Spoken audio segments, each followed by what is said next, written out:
ನಮಸ್ಕಾರ ಪ್ರಿಯ ವೀಕ್ಷಕರು, ಮೂಡಲ ಧ್ವನಿ ಹಳೆ ಪಬ್ಲಿಕ್ ಪವರ್ ಕನ್ನಡ ಯೂಟ್ಯೂಬ್ ಚಾನಲ್ಗೆ ಒಮ್ಮೆ ಸಬ್ಸ್ಕ್ರೈಬ್ ಮಾಡಿ, ಬೆಲ್ ಐಕಾನ್ ಪ್ರೆಸ್ ಮಾಡಿ, ಹೊಸ ವಿಡಿಯೋಗಳನ್ನು ನೋಡ್ತಾರೆ, ಶೇರ್ ಮಾಡಿ, ಲೈಕ್ ಮಾಡಿ, ಕಮೆಂಟ್ ಬಾಕ್ಸಲ್ಲಿ ಕಮೆಂಟ್ ಹಾಕಿ.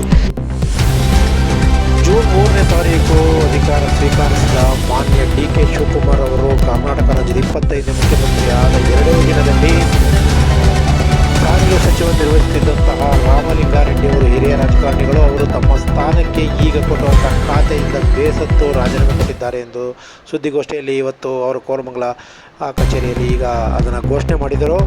ಈಗಾಗಲೇ ರಾಮಲಿಂಗಾರೆಡ್ಡಿ ಅವರು ಅಧಿಕಾರ ಸ್ವೀಕರಿಸಿದ 2 ದಿನದಲ್ಲಿ ಈ ನಿರ್ಧಾರ ಯಾಕೆ ಎಂಬುದು ಇನ್ನೂ ಕೂಡ ಪ್ರಶ್ನಾರ್ಹವಾಗಿದೆ. ಪಕ್ಷದ ನಿಷ್ಠೆ ಕಾಂಗ್ರೆಸ್ನಲ್ಲಿ 53 ವರ್ಷಗಳ ಸೇವೆ ಸಲ್ಲಿಸಿದ ರಾಮಲಿಂಗಾರೆಡ್ಡಿ ಅವರಿಗೆ ಅವರಿಗೆ ಕೊಟ್ಟಿರುವಂಥ ಎಲ್ಲ ಖಾತೆಗಳನ್ನು ಸಮರ್ಥವಾಗಿ ನಿಭಾಯಿಸಿದ್ದಾರೆ ಮತ್ತು ಕಾಂಗ್ರೆಸ್ AICC ಅಧ್ಯಕ್ಷರು ಮತ್ತು ರಾಹುಲ್ ಗಾಂಧಿ ಅವರು, ವಿರೋಧ ಪಕ್ಷ ನಾಯಕ ರಾಹುಲ್ ಗಾಂಧಿ ಅವರು ಮತ್ತು ಮಾಜಿ ಮುಖ್ಯಮಂತ್ರಿ ಡಿ. ಸಿದ್ದರಾಮಯ್ಯ ಅವರು ಸಮ್ಮುಖದಲ್ಲಿ ಸಚಿವ ಸ್ಥಾನವನ್ನು ಕೂಡ ಸ್ವೀಕರಿಸಿದ್ದಂತಹ ಈಗ ರಾಮಲಿಂಗಾರೆಡ್ಡಿ ಅವರು ಈ ನಿರ್ಧಾರ ಯಾಕೆ ಎಂಬುದು ಇನ್ನೂ ಕೂಡ ಅಧಿಕೃತವಾಗಿ ಯಾರ ಮೇಲೆ ಕೋಪ, ಯಾರ ಮೇಲೆ ಸಿಹಿ, ಯಾರ ಮೇಲೆ ಕಹಿ ಅನ್ನೋದು ಇನ್ನೂ ಗೊತ್ತಾಗಿಲ್ಲ.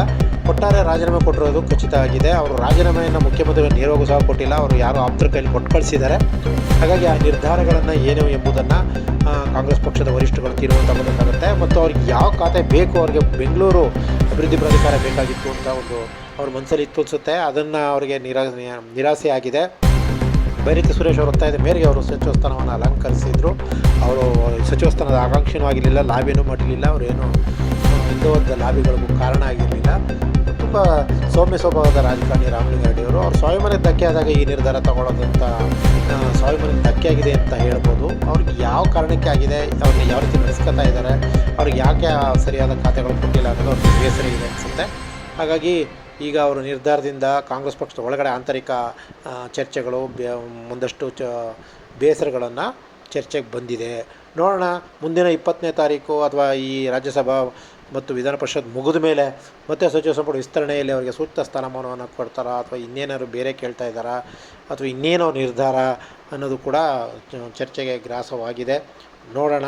ಒಟ್ಟಾರೆ ಈ ನಿರ್ಧಾರದಿಂದ ಕಾಂಗ್ರೆಸ್ ಪಕ್ಷದಲ್ಲಿ ಒಂಚೂರು ಹಿನ್ನಡೆ ಆಗಿದೆ. ಇದೇನು ಹಿನ್ನಡೆ ಮುನ್ನಡೆ ಪ್ರಶ್ನೆ ಬರಲ್ಲ. ಪ್ರಾರಂಭದಲ್ಲೇ ಈ ಥರ ಆದಾಗ ಒಂದು ಸ್ವಲ್ಪ ಮಟ್ಟಿಗೆ ಜನರಲ್ಲಿ, ಸಾರ್ವಜನಿಕರಲ್ಲಿ ಚರ್ಚೆ ಗ್ರಾಸ ಆಗ್ತದೆ.